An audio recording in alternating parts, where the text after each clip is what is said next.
დიდარი ტრადიციების მქონე სოფელ ველისციხის სამუსიკო სკოლის მოსწავლეები ხშირად იმარჯვებენ როგორც ადგილობრივ, ისე რეგიონულ კონკურსებში. რა ტრადიცია აქვს სამუსიკო სკოლას, თემაზე ვცვლად ვისაუბრებთ ველისციხის სამუსიკო სკოლის მენეჯერ მარინა სარაშვილთან. გამარჯობა, დიდი მადლობა, რომ მონაწილეობთ ჩვენს გადაცემაში. მადლობა თქვენ მოწვევისთვის, უღრმესი მადლობა, დიდ პატივს გსცემთ და გამიხარდა რომ დამაფასეთ და მომიწვიეთ.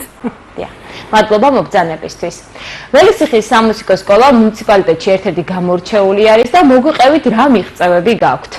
წლევანდელი სასწავლო წელი იყო განსაკუთრებით ჩვენთვის წარმატებული, როგორც სხვა წლები, მაგრამ წელს განსაკუთრებით, იმიტომ რომ სკოლის მოსწავლეებმა ფორტეპიანოს მიმართულებიდან და სიმღერის მიმართულებიდან 4 კონკურსში მიიღეს მონაწილეობა. ეს იყო მომავლის ვარსკვლავები, ეს იყო საქართველოს სახელოვნებო სკოლების მე-15 რესპუბლიკური კონკურსი, ეს იყო შალვა დავითაშვილის სახელობის კონკურსი და ასევე კონკურსი რონდო კლასიკი. აბსოლუტურად ყველგან ჩვენმა ბავშვებმა ყველა კონკურსიდან ადგილები დაიმსახურეს და მათ შორის ერთ-ერთი გამორჩეული, იმიტომ რომ რთულია, რადგან სამ ნაწარმოებს ითხოვს კულტურის სამინისტრო და იქიდან აუცილებლად 2 უნდა იყოს სამინისტროს რომელი ნაწარმოებებიც უნდა, ანუ პროგრამას თვითონ გვიდგენენ.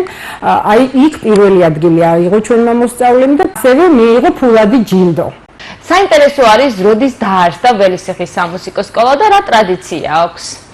გადმოცემით კომპოზიტორი ანდრია ბალანჩივაძე, რომელიც რუსეთიდან ჩამოგზავნდა 1937 წელს, დაუარსებია ქუთაისში სამუსიკო სკოლა და შემდეგ ველისციხეში დაუარსებია, ხოლო სიტყვა სკოლა არ ერქვა, ეს მუსიკალური რაღაც წრე, ასე ვთქვათ.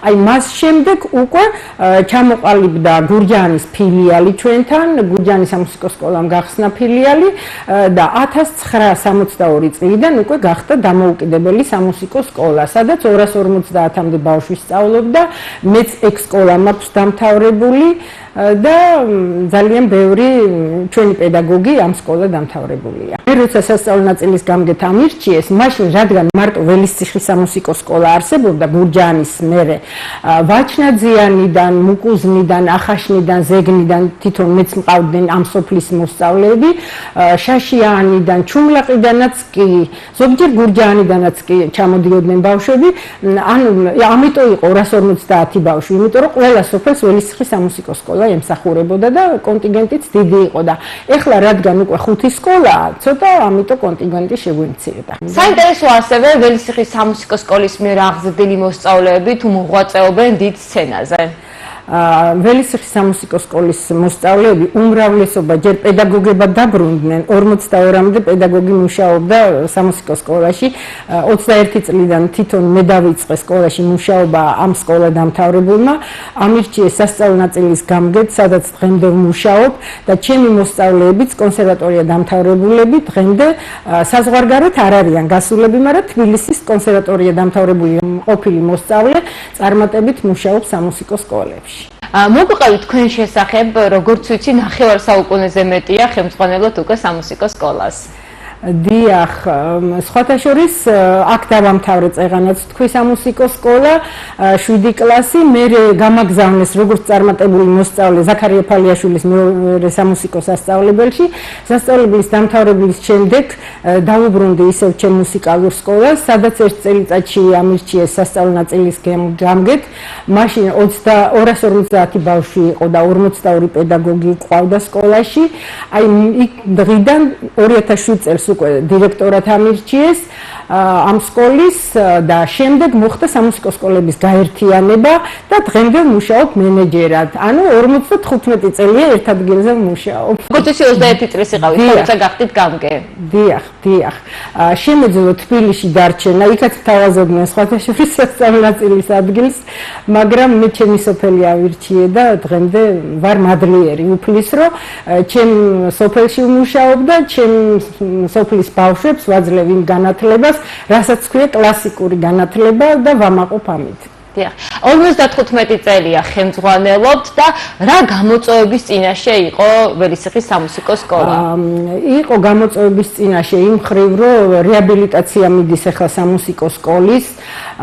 ვიყავით ცოტა ისეთ არ იყო საკმარისი პირობები. ახლა ძალიან დიდი მადლიერები ვართ, გადავედით უკვე იანვრიდან ძალიან კარგ პირობებში, სადაც ყველაფერია პირობა შექმნილი. გაერთიანების დირექტორი ქალბატონი ნინო ჯოხაძე არ გვაკლებს და ქალაქის მერი და ადგილობრივი მთავრობა შეგვიძინეს მაგიდები, სკამები, ახალი პიანინო, ჩვენ დღემდე ინსტრუმენტი ახალი არ ქონია და წელსაც ველოდებით ორ ახალ ინსტრუმენტს და ამით ძალიან კმაყოფილები ვართ. გვიფინანსებენ წარმატებულ ბავშვებს, სოციალურად დაუცველებს გვიფინანსებენ. რა გეგმები გაქვთ მომავალში? მომავალში გვაქვს ასეთი გეგმები, რადგან საქართველოს მასშტაბით უკვე ჩვენ ძალიან კარგ ადგილებს ვიღებთ.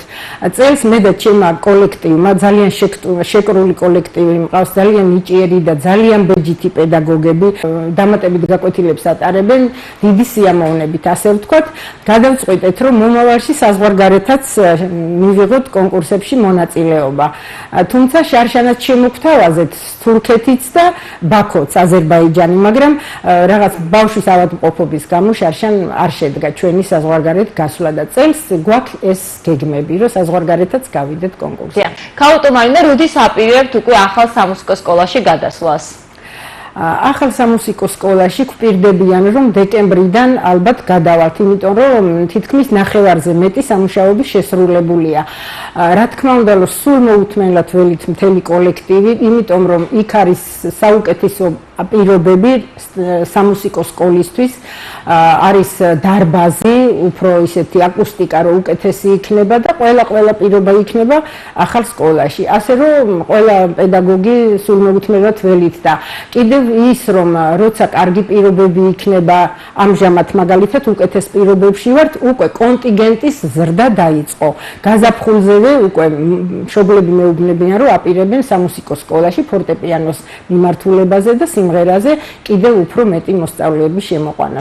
და როგორც ისე ხშირად შემოდგომით უკვე ადგილებიც აღარ გაქვთ ხოლმე და სხვა სოფლებიდანაც დადიან ველისიხეში. მაგასაც გეტყვით, ველისიხეში გვერდით მეზობელი სოფლებიდანაც ჩამოდიან მოსწავლეები, ძალიან კმაყოფილები არიან ჩემი პედაგოგების, იმიტომ რომ მართლა ძალიან შრომელია ყველა და იმედია რომ კონტინგენტსაც გავზრდით სექტემბრიდან. იმედი მაქვს, იმიტომ რომ პირობები უკეთესი გვაქვს წელს.